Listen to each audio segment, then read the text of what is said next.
자, 오늘은 제7과를 나가겠습니다. 7과는 6장을 연구하는 과정입니다. 먼저 간단하게 관찰을 해야 되겠죠? 관찰 도표를 펴시고요. 개관할 때 보았는데 해 아래서라든가 그다음에 헛되다라는 말이 헛되다라는 말이 몇 번 여러 번 나오죠.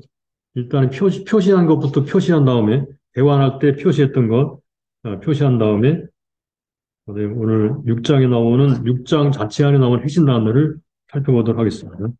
먼저 해 아래서라는 말, 1절에 나오죠. 해 아래서 한 가지 패단이 있는 것을 보았나니 해 아래서라는 말이 1절에 나오고요. 그 다음에 맨 마지막 절에 한번 나옵니다. 그 신후에 해 아래서 무슨 일이 있을 것을 누가 능히 그에게 고하리요. 그래서 해 아래서의 문제를 지금 다루고 있다는 것을 알 수 있죠. 6장은 역시 해 아래서의 문제를 다루고 있습니다. 자, 그럼 어떤 문제들을 다루고 있는지 보기 전에 또 헛되다라는 말이 몇 번에 걸쳐 나오는데 그 헛되다라는 말을 먼저 보겠습니다. 자, 2절을 보시면 헛되어 악한 병이로다.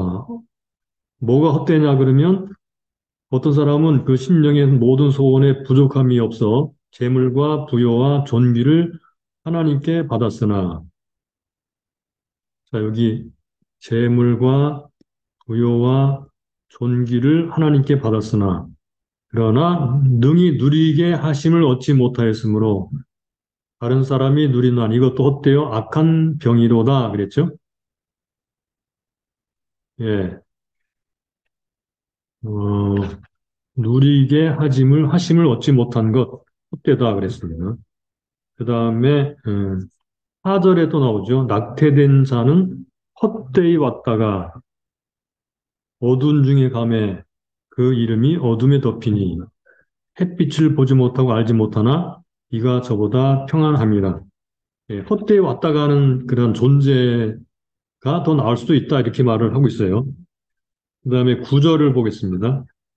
눈으로 보는 것이 심령의 공상보다 나으나 이것도 헛되어 바람을 잡으려는 것이로다. 눈으로 보는 것, 눈으로 보고 있는 건 소유하고 있는 거예요.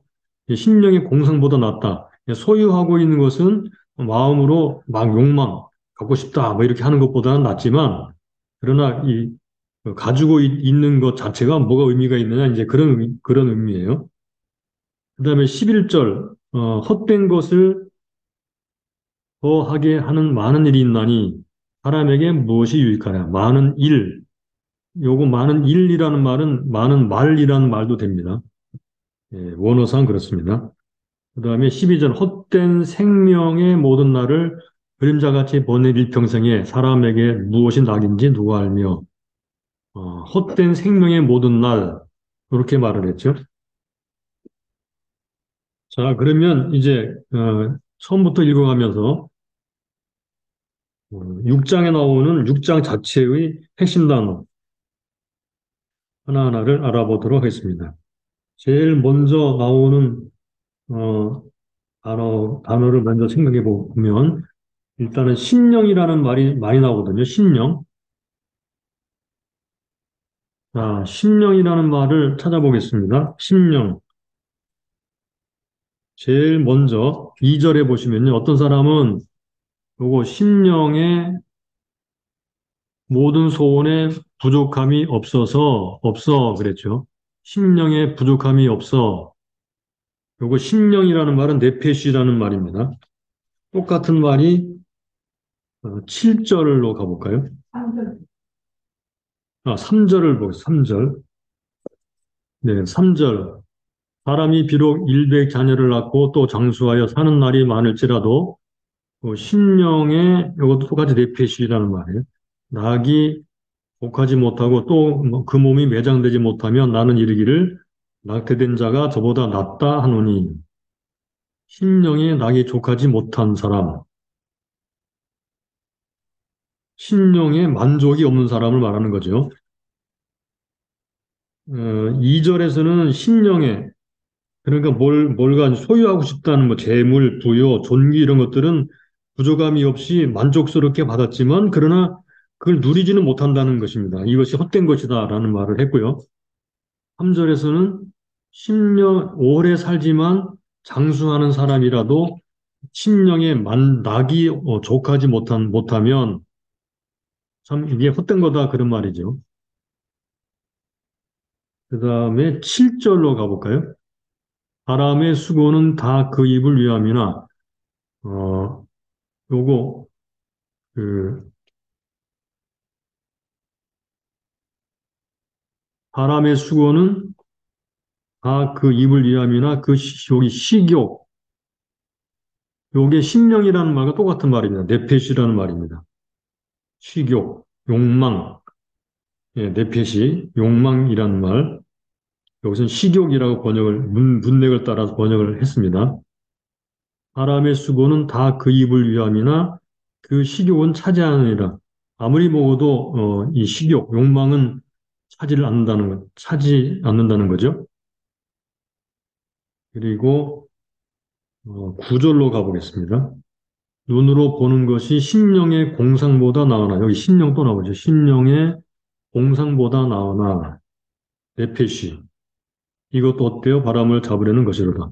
눈으로 보는 것, 소유하고 있는 것이 마음으로 욕망을 막 가지고 있는 것보다 낫지만 그러나 그것도 헛된 것이다라고 말을 하고 있습니다. 예. 그 다음에 이제 1절부터 또 올라가서 특별히 이제 우리가 주목해야 될 단어가 누리다라는 말인데 누리다. 자, 2절을 볼까요? 2절에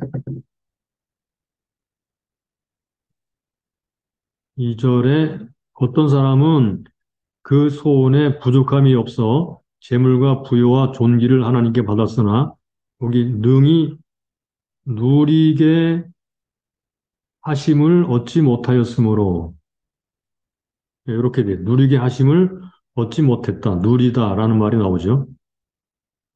하나님이 누리게 하신다. 이게 어떤 의미인지를 생각해야 되겠죠. 이 누리게 한다라는 말은 2장부터 이어지는 말이에요. 2장 18절에 사람이 하나님이 주신 바 그 일평생에 먹고 마시며 해 아래 수고하는 모든 수고 중에서 낙을 누리는 것이 선하고 아름다움을 내가 보았나니 이것이 그의 분복이로다. 어떤 사람에게든지 하나님이 재물과 부유를 주사 능히 누리게 하시며 예, 2장 19절은 하나님이 재물과 부여를 주시고 누리게도 하시죠. 그런데 6장에 들어와서 2절에서는 하나님이 재물과 부여와 존귀를 부족함이 없이 줬지만 누리게 하시지는 않았다라는 말을 하고 있어요. 그래서 2절 또 나오죠. 다른 사람이 누리나니 다른 사람이 누린다. 본인은 누리지 못한다. 하나님이 재물, 부여, 존귀를 주셨지만 누리게 하시지는 않았다는 거죠. 그 다음에 6절에 보시면 또 나오죠. 저가 비록 천년의 갑절을 산다 할지라도 낙을 누리지 못하면 마침내 다 한 곳으로 돌아가는 것뿐 아니냐. 누린다. 네, 누린다는 말이 핵심 단어입니다. 누린다. 누리지 못한다. 누린다. 그랬죠? 그 다음에 어, 무엇이 낫다, 낙이라는 말과 낫다 그런 말이 나오는데, 아,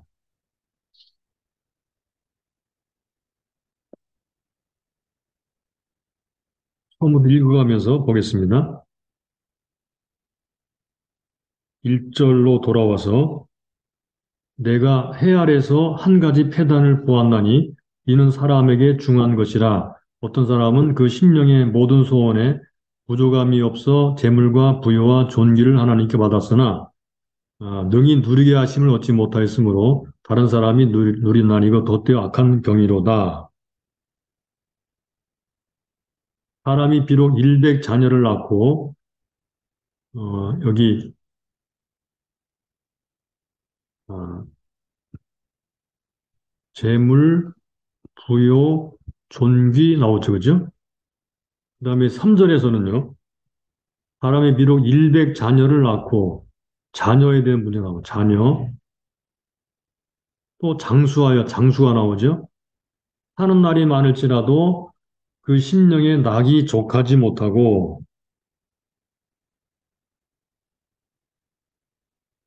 또 그 몸이 매장되지 못하면 여기 낙이 족하지 못하고, 여기 낙, 여기 낙이라는 말 좀 못하겠습니다. 낙이 족하지 못하고, 또 그 몸이 매장되지 못하면 나는 이르기를 낙태된 자가 저보다 여기 낫다 하노니, 예, 무엇이 더 나은가라는 말을 하고 있어요. 무엇이 더 나은가? 자녀를, 일백 자녀를 낳고 오래 살아도 낙이 없으면 낙태된 자가 낫다. 이렇게 말을 하는 거예요. 1절과 2절은 재물, 부요, 존귀를 받았지만 누리게 하심을 받지 못했다라고 말을 하고 3절부터는 자녀와 장수 문제를 다루죠. 4절 낙태된 자는 헛되이 왔다가 어둠 중에 가매 그 이름이 어둠에 덮이니 햇빛을 보지 못하고 알지 못하나 이가 저보다 평안함이라. 저가 비록 천년의 갑절을 산다 할지라도,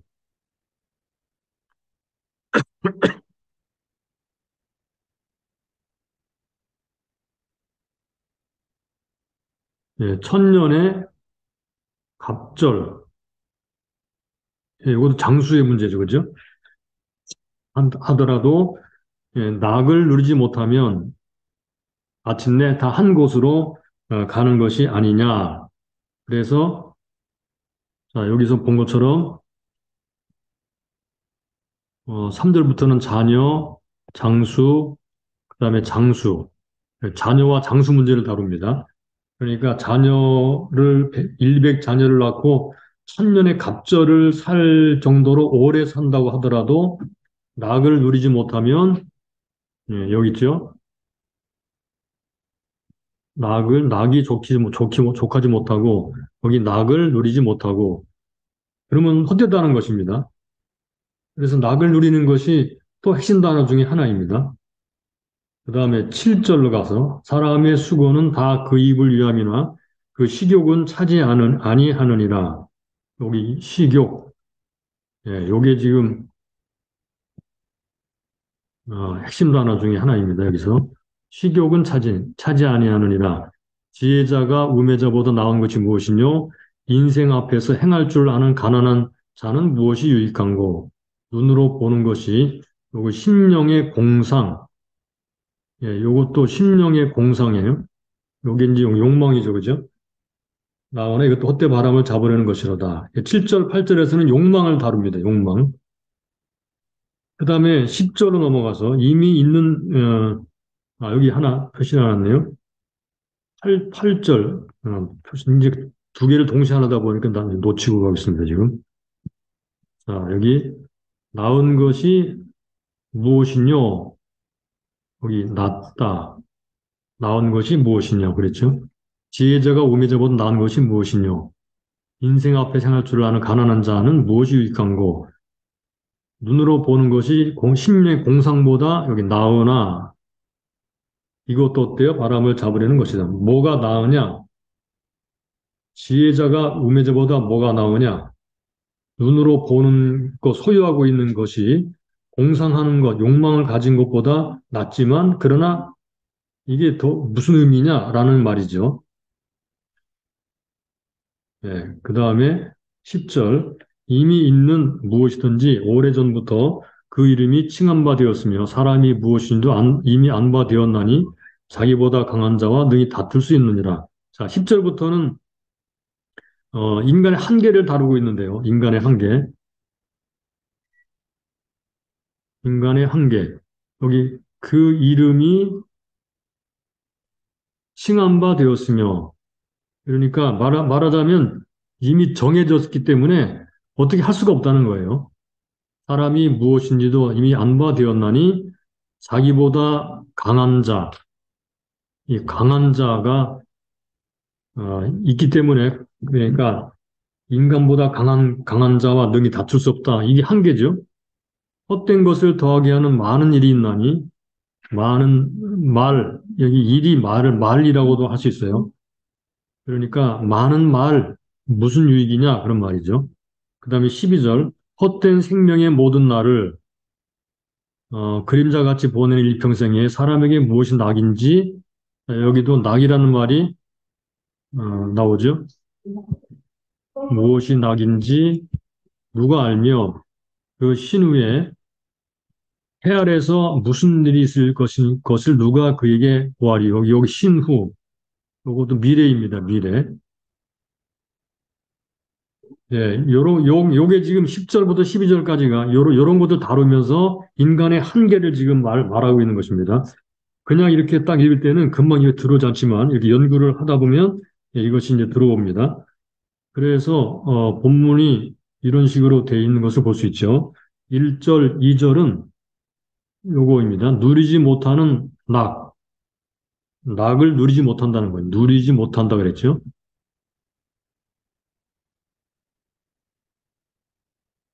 못하는 문제. 그리고 3절부터는 1, 2절은 재물, 부요, 존귀를 누리지 못한다 그랬고 3절부터 6절까지가 예, 하나의 또 주제가 등장하는데 여기 자녀, 그렇죠? 자녀, 장수, 예, 천년의 갑절 산다, 예, 장수죠. 여기서는 어, 자녀, 장수 이런 것들이 많다고 하더라도 낙이 없으면 소용이 없다. 이 낙을 누리지 못하면 여기 낙이 나오죠, 그죠? 소용이 없다. 여기 또 낙을 누리지 못 소용이 없다라고 말하고 7절부터 9절까지는요. 이 욕망이 나오죠, 욕망, 그죠?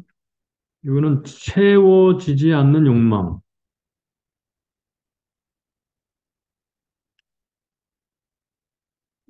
인간의 욕망은 채워지지 않는다는 거예요. 그러니까 많이 가지고 있다고 하는 것이 욕망이 채워지지 않으면 그것도 다 헛된 것이다라는 말을 하고 있어요.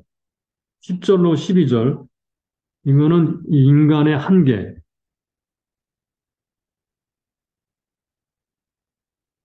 인간의 한계입니다. 자, 요 정도로 하면 이제 단락 나누기가 거의 됐어요. 그래서 단락 나누기로 곧장 들어가 보도록 하겠습니다.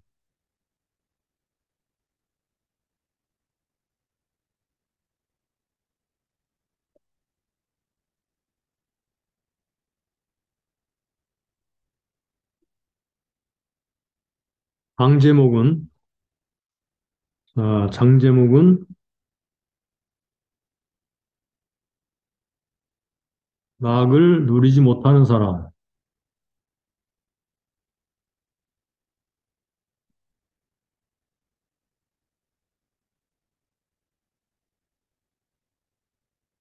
예, 이렇게 적고요. 그 다음에 1절, 2절은 우리가 나눈 대로 누리지 못하는 부만 하나 이렇게 적겠습니다. 3절부터 6절까지는 낙이 없는 장수, 오래 사는 거. 7절부터 9절까지는요, 채워지지 않는 욕망.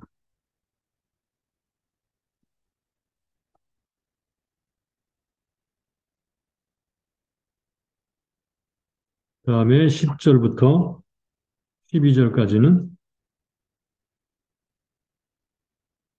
인간의 한계. 네, 이렇게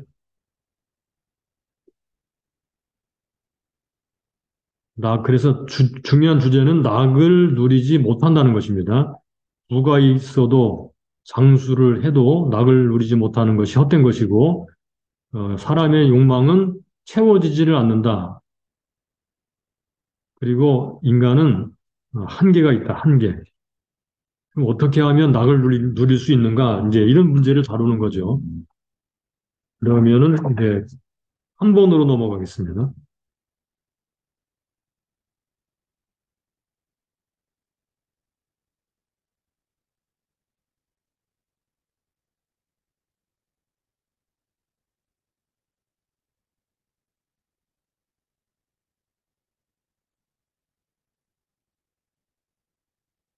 자, 한 번에 보면요.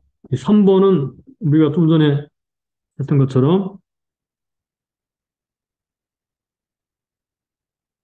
누리지 못하는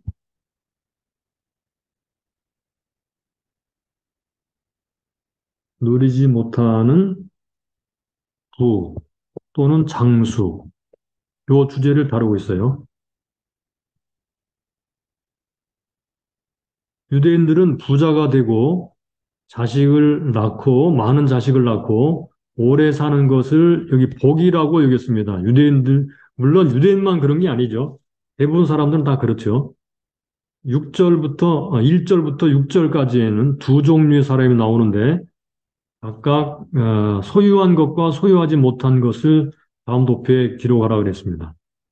2절에 나오는 사람은 이렇게 나오죠. 소유한 것. 2절에 나오는 사람의 소원의 부족함이 없이 재물, 부요, 존귀를 소유했죠.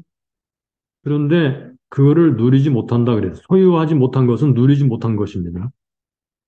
3절부터 6절까지 이 사람이 나와 자녀를 많이 낳았죠. 그리고 장수하는 사람입니다. 그런데 이 사람도 낙이 족하지 못합니다. 몸이 매장받지 못하는 이러한 이게 자녀를 많이 낳고 장수하는 것이 복인 것 같은데 결과적으로는 이게 어, 낙을 누리지 못함으로 이 허망한 그런 삶을 살았습니다. 자, 누리지 못하는 이유를 말하는데요. 어떤 사람은 갑작스럽게 죽고요. 자녀가 없거나 누리지 못하는 경우들이 이렇게 나옵니다. 그런데 하나님이 허락하지 않았다. 그렇게 말하죠. 하나님이 허락하지 않았습니다. 하나님이 허락하지 않았다는 게 도대체가 뭘까? 이것도 생각을 해봐야 되겠죠? 자, 위의 도표에 누리지 못한 이유를 본문의 뉘앙스로 살려서 우리가 생각할 수 있는 것들이 있는데, 뭐 가족 관계가 좋지 못하다든가, 마음의 걱정거리가 있다든가, 존경과 사랑을 받지 못하다든가, 뭐 이런 것들. 하나님이 허락하지 않았다라는 말이 우리가 생각해야 될 부분이에요. 해 아래의 관점으로만 살아가는 사람들을 가리키는 말인데, 하나님이 허락하지 않았다, 재물, 자식, 장수, 이런 것들을 다 줬지만, 낙이 없이 만족하지 못하고 누리지 못하고 허망한 삶을 살아간다는 것입니다. 이런 사람들은 도대체 왜 그런가? 여기 본문이 말하기를 이 사람들은 하나님이 허락하지 않아서 그런 것이다. 이 의미를 우리가 생각을 해야 될 거예요. 하나님이 허락하지 않는다. 어떤 사람은 하나님이 허락하신다. 자, 2장, 5장으로 잠깐 가볼까요? 18절 사람이 하나님이 주신 바 그 일평생 먹고 마시며 해 아래 수고하는 모든 수고 중에 낙을 누리는 것이 선하고 아름다움을 내가 보았나니 이것이 그의 분복이로다. 어떤 사람은 누리거든요. 어떤 사람에게든지 하나님 19절 하나님이 재물과 부여를 주사 능히 누리게 하신다 그랬어요. 분복을 받아 수고함으로 즐거워하게 하신 것은 하나님의 선물. 어떤 사람 하나님의 선물을 받아 이렇게 누리게. 근데 어떤 사람은 누리게 하심을 받지 못해요. 어떤 사람을 어떤 경우를 가리켜 말할까요? 자, 계속 이어서 이런 의문을 가지고 넘어가 보도록 하겠습니다. 자, 5번으로 가보겠습니다. 사람들은 부자가 되기를 원합니다. 그렇죠? 부자가 되기를 원하죠. 사람들은 또 오래 살기를 원합니다. 사람들은 자식 복이 있기를 원합니다. 부자, 장수, 자식. 그러나 사람들이 이런 것을 다 소유했다고 해서 행복한 것은 아닙니다. 전도자가 해 아래 시각으로 이런 문제를 고찰할 때 전도자가 스스로 했던 것처럼 마음이 짓누리고 무거울 것입니다. 그렇다면 무엇이 문제이냐? 무엇이 문제인가? 무엇이 낙을 누리지 못하게 만드는가? 무엇이 행복하지 못하게 만드는가? 이게 바로 5장 18절 20절을 읽고 그 심령이 낙이 족하지 못한 문제에 대한 진단을 내리라 그랬어요. 자, 이제 우리가 그 문제를 이제 따져보는 것입니다.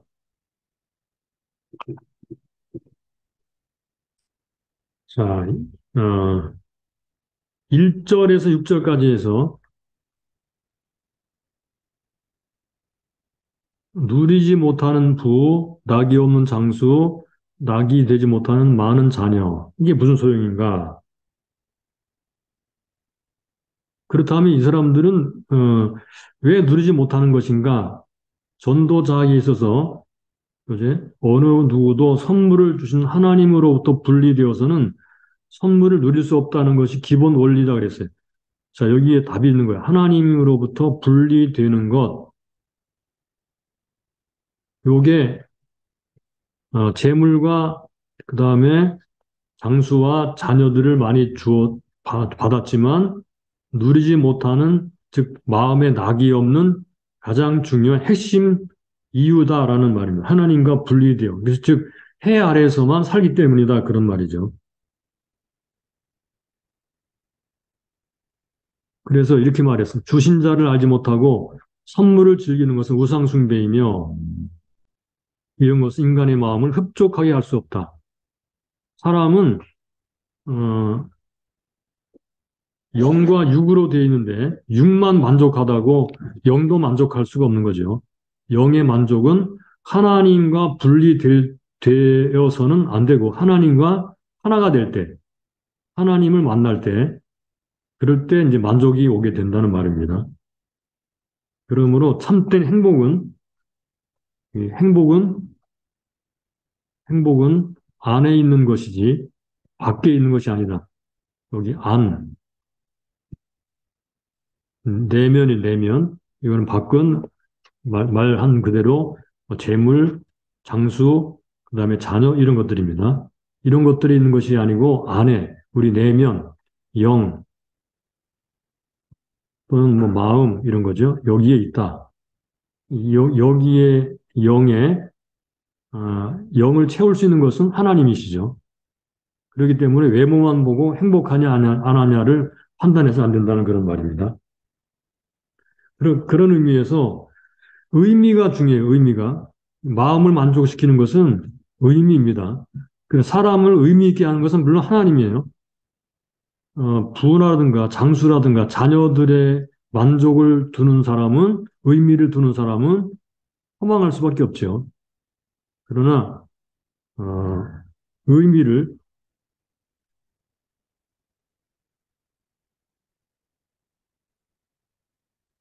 동물과 다른 점으로 생각해 본다면요. 동물과 다른 점. 그거는 동물은 의미를 찾지 않습니다. 그러나 사람은 의미를 추구하는 존재입니다. 이 의미라는 것은 뭐 여러 가지로 연구를 다 사람들이 하고 있지만 그러나 사실상은 인간의 존재 의미, 인간의 행복의 의미 이런 것들은 결국은 하나님과 연결되었을 때 의미가 있어지게 되고 부여되게 되고 사람이 거기서 만족을 누리게 되는 거죠. 그래서 여기 빌립보서 4장 10절로 13절을 보면 어, 첫째 자족이라는 말 연구를 해보도록 그랬어요. 둘째 자족할 수 있던 이유. 셋째 어디서 오는가? 어떻게 자족이 오는가? 자, 이 문제를 빌립보 4장 10절로 13절에서부터 한번 찾아보겠습니다. 4장 10절 내가 주 안에서 크게 기뻐함은 이렇게 말을 했죠. 주 안에서. 주 안에서 크게 기뻐한다 그랬어요. 너희가 나를 생각하던 것이 이제 다시 싹이 남이니 너희가 또한 이를 위하여 생각하나였으면 기회가 없었느니라. 이거 헌금 받은 거 말하는 거거든요. 근데 헌금 때문에 기뻐한다 그렇게 표현하지 않고 주 안에서 크게 기뻐한다. 돈 때문에 기뻐하는 것이 아니라 주 안에 기뻐한다 그랬어요. 11절, 내가 궁핍함으로 말하는 것이 아니라, 어떤 형편이든지 내가 자족하기를 그리고 배웠노니 내가 비천에 처할 줄도 알고 풍부에 처할 줄도 알아. 모든 일에 배부르며 배고픔과 풍부와 공pe 일체의 비결을 여기 배웠노니 배웠다 그랬죠. 내게 능력 주시는 자 안에서 내게 능력 주시는 자 안에서 내가 모든 것을 할 수 있느니라 그랬습니다. 자, 여기 나오는 단어를 잠깐 볼까요? 자족, 요 아우타르케스라는 말인데 자족. 요거는 충분한 그런 뜻인데 외부로부터 아무것도 필요하지 않은 이라는 뜻입니다. 외부로부터 아무것도 필요하지 않은 자기 스스로 만족하는 거죠.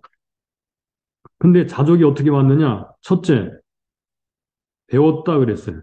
실제로 현장에서 이걸 배웠습니다. 그런데 둘째로 하나님의 능력을 의지했기 때문에 왔습니다.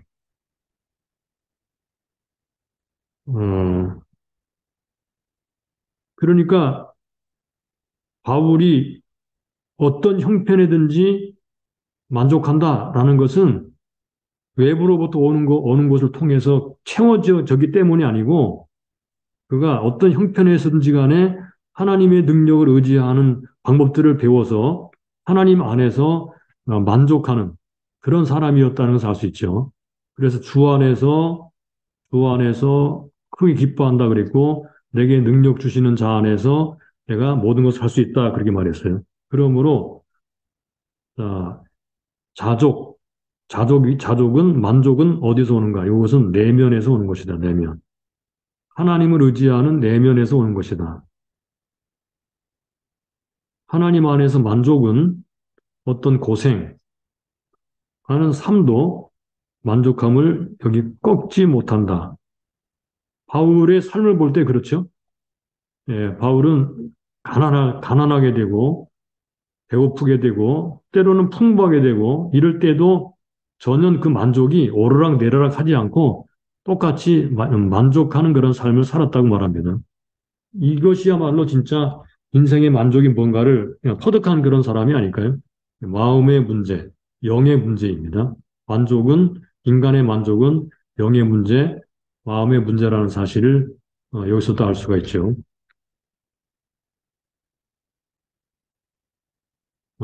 제가 재밌는 만화를 하나 보여드리겠습니다. 요게 조선일보에 나오는 광수생각이라는 만화인데 한번 잠깐 재밌어서 한번 보았어요.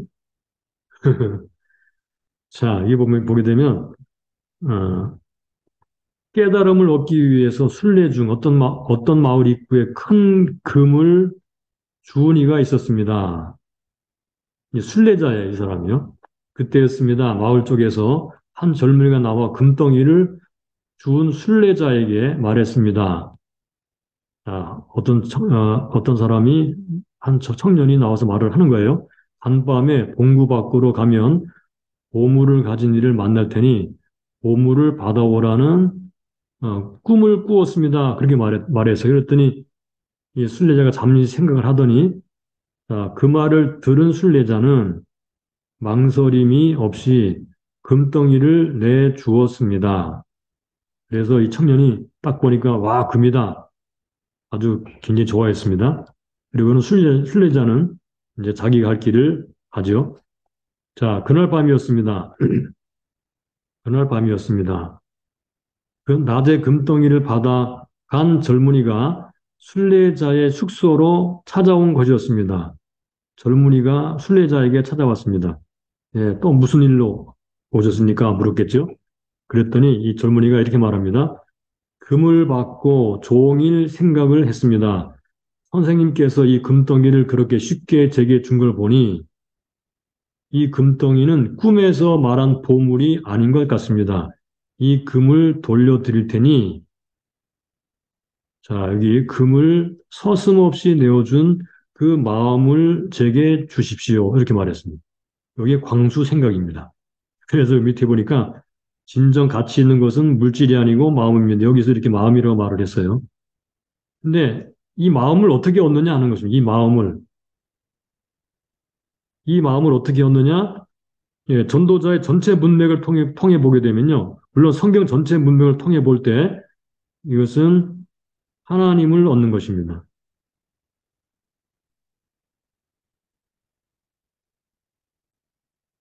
하나님을 얻은 마음, 예, 하나님을 얻은 마음, 하나님을 받은 마음, 이렇게 표현할 수 있겠고요. 하나님을 만난 마음, 영이 만족해야 다른 것도 만족하게 된다는 사실을 우리가 생각할 수가 있겠습니다. 자, 7번으로 가보겠습니다.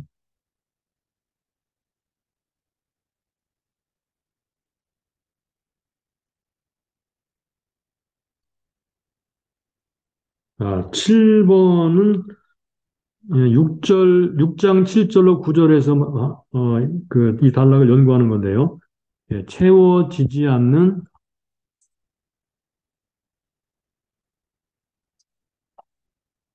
욕망. 요 7절부터 9절까지의 주제입니다. 7절부터 9절까지가 어떻게 보면 상당히 좀 이렇게 아리까리한 그런 부분이 있기 때문에 다른 역본을 통해서 한번 보죠. 어, 표준 세번역입니다. 사람이 먹으려고 수고를 마다하지만 요 식욕을 채울 길은 없다. 슬기로운 사람이 어리석은 사람보다 나은 것이 무엇인가? 가난한 사람이 세상 살아가는 법을 안다고 해서 여기 슬기로운 사람과 어리석은 사람을 비교하면서 가난한 세상 살아가는 법을 아는 사람, 가난하지만 뭐 지혜로운 사람이라고 하겠죠. 그런 사람이 무슨 소용이 있는 것인가? 이것도 헛되어 바람을 잡으려는 것과 같다. 가지고 있는 것으로 만족하는 것이 욕심에 사로잡혀 헤매는 것보다 낫다. 이렇게 말을 했어요. 그 다음에 공동 번역은요. 사람이 수고하는 것은 잘 먹자고 하는 것이 아닌가. 그뿐이랴. 사람의 욕망은 한이 없는 것이다. 그렇다고 해서 지혜로운 사람이 어리석은 사람보다 나은 점이 있는 것도 아니다. 여기 이 말이 충격적이죠. 지혜로운 사람이 어리석은 사람보다 나은 점이 있는 것도 아니다. 인생을 어떻게 살아야 할지 안다고 해도 가난하다면 아무 소용이 없다. 예, 그렇죠. 그러니까 아무리 그 의미를 안다고 하더라도 물질적으로나 건강적으로나 뭐 자녀라든가 뭐 이런 부분에 있어서 가난하다면 이게 또 무슨 소용이냐 이런 말이죠. 이게 상당히 일리가 있습니다. 이 또한 바람을 잡듯 헛된 일이라 굶어 죽는 것보다 눈 뜨고 사는 것이 낫다. 그래서 그 5장 18절 20절까지는요. 하나님이 재물 부요를 주시고 누리게 하신다. 이 두 가지를 첫째, 둘째 이 두 가지를 하나님이 다 주셨다고 하는 거고요. 6장 1절부터 6절까지는요. 하나님이 이 두 번째는 안 주셨다는 그런 얘기예요. 그러니까 가난하다면 재물 부여를 받지 못하기 때문에 누리게 하심도 없다고 볼 수도 있겠죠. 그러니까 하나님을 아는 사람들에게 하나님께서 어, 그 물질적이거나 건강으로나 장수로나 이런 복도 주신다는 것을 여기서도 상당히 강력하게 이제 암시하고 있는 거예요. 그러니까 우리가 영적인 것, 뭐 내면의 문제 이런 것을 얘기한다고 하면서 외적인 것을 전혀 도외시하는 그러한 종교는 아니라는 말씀을 여기서 다시 한번 생각할 수 있겠습니다. 그럼 7절을 잠깐 볼까요? 7절의 내용, 식욕, 7절. 식욕 내펫이라는 말이 아까 보았죠, 그죠? 관찰할 때 내펫이라고 그랬죠? 요거는 킹제임스는 soul이라고 번역했어요. 심령이라고 번역했습니다. 심령에 낙이 없으면 그것 헛되다 이렇게 말했어요. 아무리 사람이 그 입을 위해 수고해도 심령에 낙이 없으면 헛되다. 8절 상반절 비록 지혜자가 재물과 부요와 존귀를 얻고 하는 날이 많다 할지라도 그 영혼이 잘 되어 심령에 낙이 없다면 우매자보다 나을 것이 없다. 예, 지혜자라 할지라도 심령에 만족이 없으면 소용이 없다는 얘기죠. 8절 하반절. 여기도 어, 심령에 낙이 없다면 사람들 앞에 칭찬받고 살아가는 게 의미가 없다. 이렇게 말을 하는 거예요. 9절에도 눈으로 보는 것, 이것은 소유하고 있는 것을 말하는 것입니다. 심령의 공상, 요거는 갖고 싶은 탐심을 말해요. 그러니까 소유를 하고 있지만 소유를 하고 있는 것이 마음으로 막 갖고 싶다 하는 것보다 낫지만 그러나 소유 자체가 만족을 가져오는 것은 아니다. 그렇게 말했어요. 그래서 우리가 이 부분을 정리를 하자면요. 여기 전도자는 욕망으로 인간의 삶을 만족시킬 수 없다고 말하는 것입니다. 그래서 하나님이 심령의 낙을 누리게 하지 아니하면 인간은 만족한 삶을 살 수 없다. 그러니까 가난하고 그다음에 재물이 없고 건강하지 못하고 또는 장수하지 못하는 것도 이것도 참 헛된 허망한 일이지만 그러나 그런 것을 다 가지고 있다 하더라도 하나님이 낙을 누리게 하지 아니하면 인간은 만족한 삶을 살 수 없다는 것입니다. 그러니까 뭐 그 부, 장수, 자녀 이 모든 것도 하나님으로부터 오는 것입니다. 그다음에 만족도 누리는 것도 하나님으로부터 오는 것입니다. 그러니까 하나님이 우리의 만족한 삶을 사는데 절대적이죠. 자, 그래서 우리 8번으로 넘어가서 6장에 나오는 세 종류의 사람을 다시 한번 보겠습니다. 누리지 못하는 부자, 그쵸? 1절, 6절까지. 여전히 욕망을 가진 지혜로운 가난한 자, 부자, 인생의 모든 질문에 해답을 요구하는 사람, 10절로 12절까지 사람이에요. 그러니까 이 세 종류의 사람들은 만족하지 못하죠. 그러므로 예, 지금 전도자가 하는 말이 무엇이겠습니까? 자, 전도자가 하는 말은 부하든지 가난하든지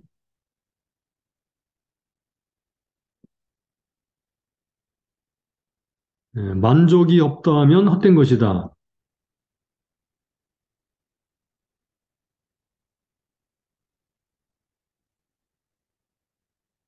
자, 요 말을 하고 있는 거예요. 만족이 없다면 헛된 것이다. 사람의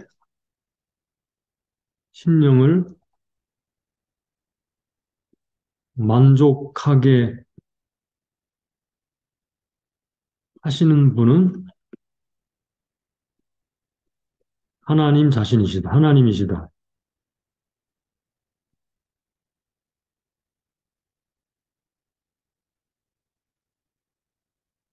예, 심령의 만족을 가져오시는, 가져다 주시는 분은 하나님이시다. 하나님이 없는 부, 또 하나님이 없는 가난, 또, 모든 것을 다 추구해서 만족하려고 하는 인간의 어떤 그런 추구, 이런 것들이 하나님이 없이 한다면 그것은 허망한 일이고 만족할 수 없는 그런 인생을 살 수밖에 없다고 말을 하는 것입니다. 자, 이제 마지막 단락으로 넘어갈까요? 9번으로 가겠습니다.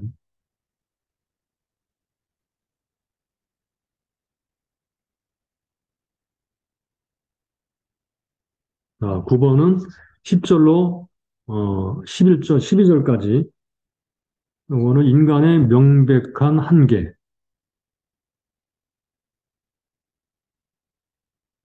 예, 이런 주제로 지금 말을 하고 있어요. 인생의 모든 문제에 해답을 요구하는 사람들에 대해서 언급을 하고 있습니다. 인생의 모든 문제에 답을 요구하는 사람들이 있다는 거예요. 예, 대부분 사람들이 그렇게 할 수 있죠, 그죠? 그런데 전도자는 그들의 한계가 있다는 사실을 분명히 하고 있습니다. 자, 전도자가 본단락에서 말하는 바를 목록으로 정리해보라 그랬습니다. 목록으로. 요거를 표준 세번에 한번 읽어볼까요? 지금 있는 것은 무엇이든지 이미 오래전에 생긴 것이다. 인생이 무엇이라는 것도 이미 알려진 것이다. 사람은 자기보다 강한 이와 다툴 수 없다. 말이 많으면 빈말이 많아진다. 여기는 말로 번역을 했죠. 그죠? 많은 말이 사람에게 무슨 도움을 주는가? 그림자처럼 지나가는 짧고 덧없는 삶을 살아가는 사람에게 무엇이 좋은지를 누가 알겠는가? 사람이 죽은 다음에 세상에서 일어날 일들은 누가 그에게 말해줄 수 있는가? 여기 나오는 개혁 성경에는 처음에 이름이라고 되어 있죠. 이름. 그 이름을 뭘 의미하는가? 이름. 그거는 모든 것이 정해져 있다는 것입니다. 이름이 딱 지어지면 그것은 정해진 것이죠. 그래서 다시 왜 쓸데없이 다시 결정하려고 고민하는가 하는 거예요. 유대적 사고에서, 유대적 사고에서 어떤 것에 이름이 부여된다는 것은 그의 성격이 결정되었고 실제로 존재하기를 시작했다는 것과 동일한 의미이다 그랬어요.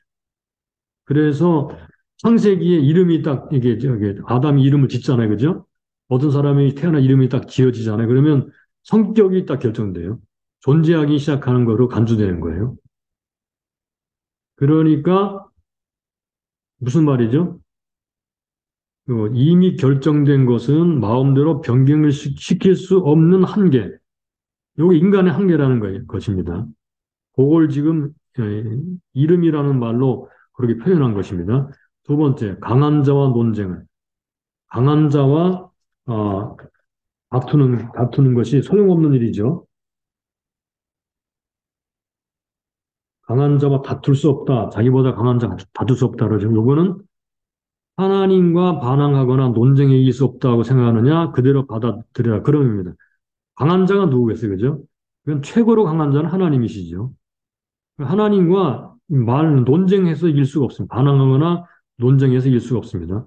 그 다음에 많은 말, 원문은 다바르라는 말인데 여기 말이란 말로 번역해야 적당한 것 같습니다. 말로 해결할 수 없다는 거죠. 말로. 강한 자와 다투어서 해결할 수도 없고 말을 많이 한다고 뭐 논쟁을 벌인다고 해결할 수도 없습니다. 그 다음에 선, 이 선이라는 그런 그 개념이 들어오는데 일평생에 사람에게 무엇이 낙인지 알 때 낙이 선이라는 말입니다. 누가 알며 그림자같이 산 인생에게 무엇이 선한 것인지 알 수 없다. 그래서 선이 무엇인지 알 수 없다 그런 말이죠. 그러면 누가 선한 것을 알 수 있겠습니까? 하나님이 정해 놓으신 거. 하나님이 이것이 선하다 그러면 선한 거죠. 그다음에 미래.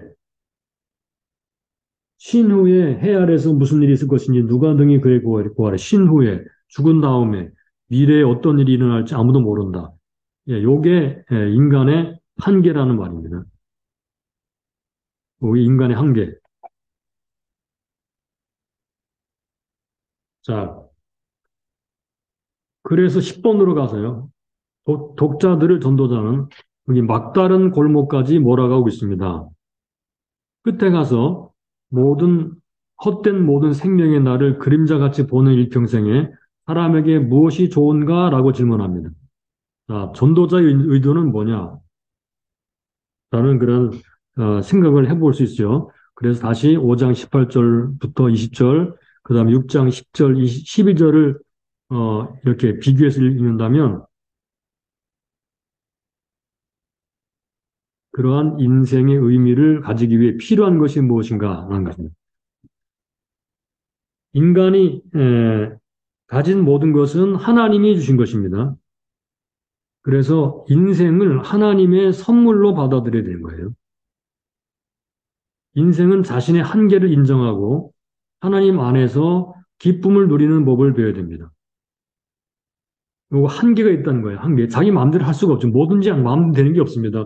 어떤 사람은 부자가 되고 싶다고 다 부자 되나요? 어떤 사람은 건강하고 싶다 다 건강하게 되나요? 모든 인생은 다 한계가 있습니다. 아무리 똑똑한 사람이라도 한계가 있죠. 그러니까 인생은 하나님의 선물이다. 그리고 하나님 안에서 기쁨을 누리는 법을 배워야 된다. 하나님 안에 인생의 의미가 있다. 세상 사람들의 시각으로 보지 말고 하나님의 시각으로, 하나님의 시각으로 본다. 인생을 보는 새로운 시각, 하나님의 시각이죠. 즉, 어, 하나님으로부터, 하나님으로부터 누림이 주어진다. 즉, 하나님이 누리게 하신다는 거죠. 하나님이 누리게 하신. 그래서 인생을 하나님의 선물로 보아야 된다는 것입니다. 하나님 안에서 누리는 복을 배워야 된다는 말입니다. 하나님 밖으로 넘어가면 예, 그런 것이 없어지게 되죠. 11번. 6장에서 묘사된 사람들이 왜 낙을 누리지 못하고 있다고 생각합니까? 6장에서 묘사된 사람들은 낙을 누리지 못하지요? 낙을 누리지 못한 이유가 뭘까요? 자, 하나님께 인생의 의미를 두지 않기 때문이에요. 부와 장수와 욕망으로 만족하려고 합니다. 인간의 한계를 인정하지 않습니다. 이렇게 되면 누림이 없게 돼요. 그러니까 장수, 욕망으로 만족하려 한다거나 한계를 인정하지 않는 사람들은 만족이 없죠. 하나님께 인생의 의미를 두려워해야 될 것입니다. 자, 결론. 왜 낙을 누리지 못하는가? 해 아래 시각으로만 살기 때문이다. 육으로만 살기 때문이다. 사람은 영과 육으로 창조되었고, 믿는 자들도 육으로만 살아간다면 하나님이 주신 것을 누리지 못한다. 사람은 해 위의 시각으로 살아가야 한다. 영으로 살아가야, 영이 만족해 인생이 만족하다. 그래서 로마 14장 17절 보니까 하나님의 나라는 먹는 것과 마시는 것이 아니요 오직 성령 안에서 의와 평강과 희락이다. 이렇게 말을 했죠. 예. 먹고 마시는 것은 요건 육이고 성령 안에서 의와 평강과 희락은 요건 영입니다. 그러니까 이 영이 만족되지 않으면 안 되죠. 하나님의 나라라는 이 전제는 우리가 하나님의 나라 안에 있을 때 이쪽으로 치중해서 살아가게 되면 이게 만족이 없어진다는 얘기입니다. 그러니까 성령 안에서 살아가는 법을 배우는 것, 이게 진정한 만족을 누리고 하나님 주신 것들을 누리는 그런 삶을 살아갈 수 있게 된다는 말입니다.